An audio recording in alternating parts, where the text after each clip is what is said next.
नमस्कार good morning मयूरभंजा भाई मैंने भल अच्छा ना जानची भल थे देन आप जानते आम मयूरभंज उत्सव नवेम्बर 30 रु स्टार्ट होती देन काली जो आम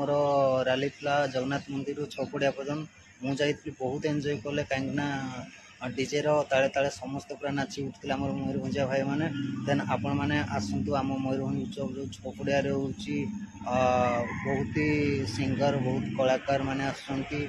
एंड आउ गोटे कथा आमर जो मयूरभंज टीम तरफ मयूरभंज मेम्बर्स मैंने जो डिक्लेयर करते आम शिमिपाल को केमती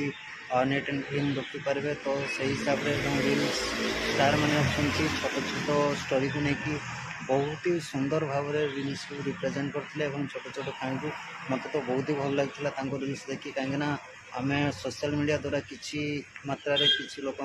सचेतन कर देन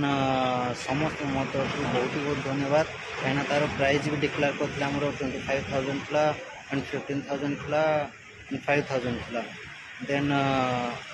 देखा मैंने फास्ट सेकेंड थर्ड होती देन आपण मैंने आसतु आम मयूरभंज उत्सव अलरेडी स्टार्ट हो छौ पड़िया कहीं आसवे ना मांसमुड़ी खावाई कहीं आपने जानते मयूरभंज मांसमुड़ी फेमस देन आपण मैंने आसतु मुझे निश्चय जीवी कहीं मयूरभंज